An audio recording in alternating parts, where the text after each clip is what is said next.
61 साल में चीन की जनसंख्या में आई कमी, क्या होगा असर? पॉपुलेशन के मामले में चीन का हुआ पत्ता साफ। आखिर क्या है वजह और कैसे घटी चीन की जनसंख्या? क्या घटती पॉपुलेशन बनी चीन के गले की मुसीबत? दोस्तों, हाल ही में भारत चीन को पछाड़कर दुनिया का सबसे ज्यादा पॉपुलेशन वाला देश बन गया है।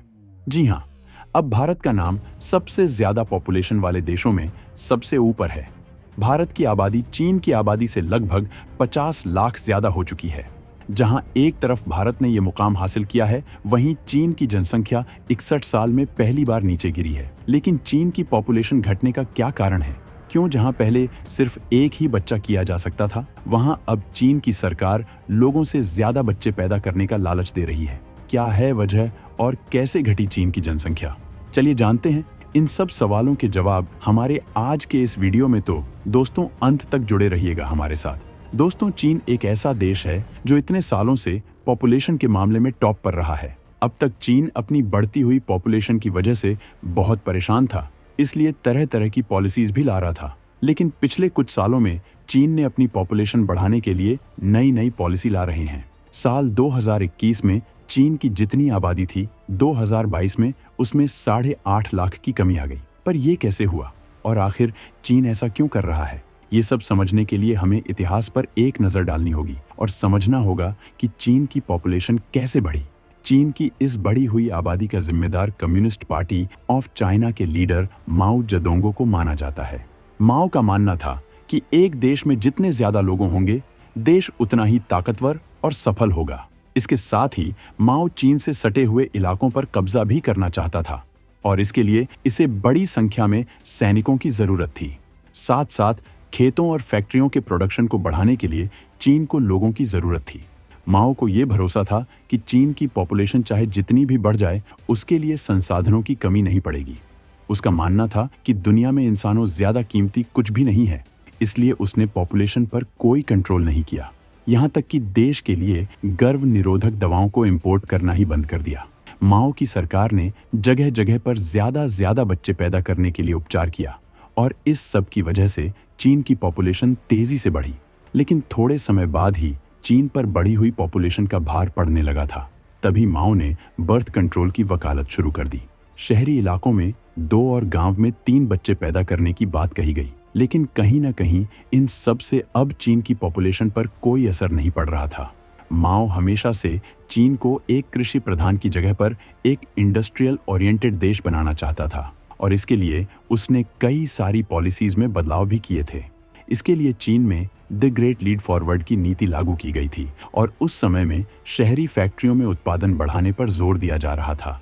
जब मजदूरों की कमी पड़ी, तब किसानों को खेतों से उठाकर फैक्ट्रियों में भर्ती किया गया। उन्हें इस काम के बारे में कुछ भी मालूम नहीं था। इससे प्रोडक्ट की क्वालिटी खराब हो गई। औद्योगिकरण का प्लान फेल हो गया था। इसके बाद 1958 से 1961 के बीच चीन में भयानक अकाल पड़ा। उस वक्त चीन में अकाल के कारण 4 से 5 करोड़ लोग मारे गए थे। धीरे धीरे इन सब की वजह से माओ को अपनी ही पार्टी के नेताओं का विरोध झेलना पड़ रहा था। उधर पॉपुलेशन भी लगातार बढ़ती जा रही थी। वहीं ग्रेट लीड फॉरवर्ड के फेलियर की वजह से संसाधनों की भारी किल्लत हो गई थी। इसीलिए 1970 में चीन में फैमिली प्लानिंग की बात शुरू हुई। लोगों को 2 बच्चों की लिमिट रखने के लिए प्रोत्साहित किया गया। 1976 में माओ की मौत हो गई। माओ की मौत के बाद उसकी नीतियों को खारिज किया जाना स्टार्ट हो गया, क्योंकि लोग चीन की खराब हालत के लिए माओ को ही जिम्मेदार ठहरा रहे थे। कहीं ना कहीं यह सही भी था, क्योंकि माओ के शासन में ही चीन की पॉपुलेशन 54 करोड़ से बढ़कर 94 करोड़ तक पहुंच गई थी। ऐसे में बढ़ती पॉपुलेशन को रोकने के लिए पॉपुलेशन नीति में बदलाव तय था। 1978 में सरकार द्वारा एक प्रस्ताव पास किया गया, जिसके तहत कपल्स को सिर्फ एक बच्चा पैदा करने के लिए कहा गया। लेकिन ये पूरी तरह से कपल्स पर ही निर्भर था, यानी कि उनकी इच्छा थी कि वे एक बच्चा पैदा करना चाहते थे या ज्यादातर लोग एक ही बच्चा पैदा करें। इस पॉलिसी को बढ़ाने के लिए चीन के कई राज्यों में अलग अलग तरह के प्रयोग किए गए थे।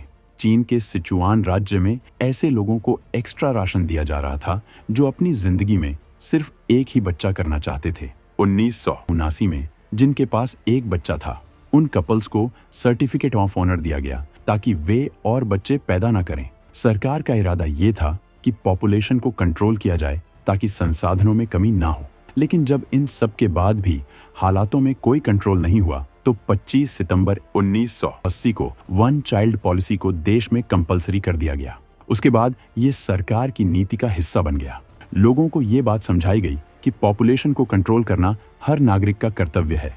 चीन में बढ़ती पॉपुलेशन को रोकने के लिए पॉपुलेशन को कंट्रोल किया गया, लेकिन धीरे धीरे ये सब चीन की पॉपुलेशन के लिए मुसीबत बन गया। चलिए जानते हैं कैसे।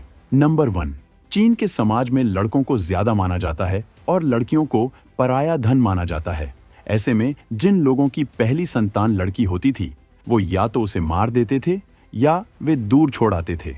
उनका इरादा ये होता था कि सरकार को इसकी जानकारी हाथ ना लगे। ऐसे कपल्स लड़कियों को तब तक को अपने से दूर करते रहे जब तक कि उन्हें कोई लड़का नहीं होगा। ऐसी लड़कियों का क्या हुआ इसका पता उनके माता पिता को भी नहीं चल सका। इस दौरान कई बच्चियों को देह व्यापार में धकेल दिया गया। इससे चीन में सेक्स रेशियो में बहुत ज्यादा अंतर आ गया। एक रिपोर्ट के मुताबिक चीन में महिलाओं की तुलना में 3 करोड़ 70 लाख से ज्यादा पुरुष है, यानी उन्हें पूरी जिंदगी कोई पार्टनर नहीं मिल सकेगा। नंबर 2, चीन में अगर कोई कपल एक से ज्यादा बच्चे पैदा कर लेता था और ये बात अगर चीन के सरकारी अधिकारियों को पता लग जाती थी तो वो उस परिवार पर धावा बोल देते थे और लाखों का जुर्माना लगाते थे। ऐसे में जो लोग काबिल होते थे वो तो अपने बच्चों को बचा लेते थे, लेकिन जो गरीब लोग थे वो अपने बच्चों को बचा नहीं पाते थे और ऐसे लोगों के बच्चों को अधिकारी उठाकर ले जाते थे। वहीं कई मामलों में एक से ज्यादा बच्चे होने पर लोगों से उनकी नौकरी छीन ली जाती थी। कई मामलों में जेल भी भेज दिया जाता था। वहीं ऐसे में जबरन अबॉर्शन और नसबंदी की व्यवस्था चीन में बहुत ही आम सी बात हो गई थी। एक अनुमान के मुताबिक चीन में वन चाइल्ड पॉलिसी लागू रहने के दौरान लगभग 30 करोड़ गर्भपात कराए गए थे। हालांकि जुड़वा बच्चों को पैदा करने में सरकार ने कोई नियम नहीं बनाए थे, इसलिए लोग दवाई या ऑपरेशन के जरिए एक साथ कई बच्चे पैदा करने की कोशिश में लगे हुए थे। इसका सीधा सीधा असर महिलाओं पर पड़ता था। इस दौरान महिलाओं को मानसिक और शारीरिक रूप से कई तरह की समस्याओं का सामना करना पड़ा था। ये उनके लिए बेहद खतरनाक साबित हुआ था। इस पॉलिसी के तहत बहुत नुकसान हुआ, लेकिन काफी हद तक चीन की पॉपुलेशन को कंट्रोल कर लिया गया। लोगों को ज्यादा संसाधन मिलने लगे थे, लेकिन इसके बाद वहां की सरकार साल 2014 से वन चाइल्ड पॉलिसी में डील देना शुरू कर दिया। जो भी कपल अपने माता पिता की इकलौती संतान थे उन्हें 2 बच्चे पैदा कर ही छूट दे दी गई थी। वहीं साल 2016 में वन चाइल्ड पॉलिसी को खत्म कर दिया गया। सभी को 2 बच्चे पैदा करने की छूट मिल गई थी। पर आखिर चीन को ऐसा क्यों करना पड़ा? दरअसल चीन में वन चाइल्ड पॉलिसी की वजह से चीन में सिर्फ बुजुर्गों की संख्या ही ज्यादा बची थी। ज्यादातर लोग सिर्फ 60 साल से ज्यादा की उम्र के बचे हैं। चीन में हमेशा से ही मैन पावर की जरूरत रही है।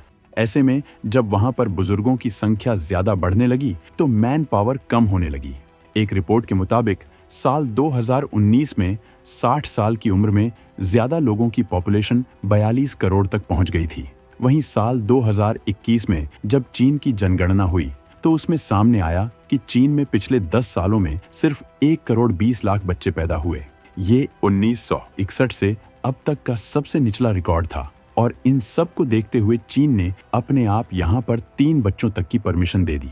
चीन में प्रोडक्शन में लोगों की जरूरत ज्यादा है और वही रिपोर्ट के मुताबिक साल 2050 तक 1/3 लोग लेबर फोर्स से बाहर हो जाएं, यानी वो प्रोडक्शन नहीं कर पाएंगे क्योंकि वहां पर यूथ की संख्या लगातार घट रही है। एक वक्त था जब चीन ने वन चाइल्ड पॉलिसी लगाई थी। वहीं चीन ने कई तरह की पॉलिसी लागू की है। घटती पॉपुलेशन को देखते हुए चीन के एक राज्य एक जिले में ऑपरेशन बैड वार्मिंग नाम से योजना लागू कर दी गई, जिसके तहत वहां रहने वाली लड़कियां अपना शहर छोड़कर नहीं जा सकती हैं और वहां की लड़कियों को उसी शहर के लोगों से शादी करनी होगी। वहां के लोगों का कहना है कि शादी चीनी समाज के विकास से जुड़ी जिम्मेदारी का हिस्सा है और इससे पीछे नहीं हट सकते। घटती पॉपुलेशन से परेशान चीन ने अनमैरिड लड़कियों को IVF प्रक्रिया से बच्चा पैदा करने तक की छूट दे डाली है। चीन के एक गांसू राज्य में लोगों को तीसरा बच्चा पैदा करने के लिए अगले 3 साल तक 3.25 लाख रुपए हर महीने देने की घोषणा की गई है। चीन में जिन लोगों के 3 बच्चे हैं उनको सरकार काफी सारी फैसिलिटी दे रही है। इसके अलावा वहां की रिपोर्ट्स की माने तो चीन में जिन लोगों की शादी को लगभग 1 साल का समय हो गया है, ऐसे लोग को सरकार की तरफ से कॉल करके बोला जा रहा है कि आपने अभी तक बच्चे की प्लानिंग क्यों नहीं की। ये सब इसलिए हो रहा है कि वे लोग अब वहां पर शादी नहीं करना चाहते और जिन्होंने शादी कर ली और बच्चे पैदा नहीं करना चाहते हैं। पर क्या सरकार के इन उपायों से चीन की जनसंख्या में बढ़ोतरी हो पाएगी? क्या वहां की युवा भी जनसंख्या बढ़ पाएगी? हमें अपने विचार कमेंट सेक्शन में जरूर बताएं। जय हिंद।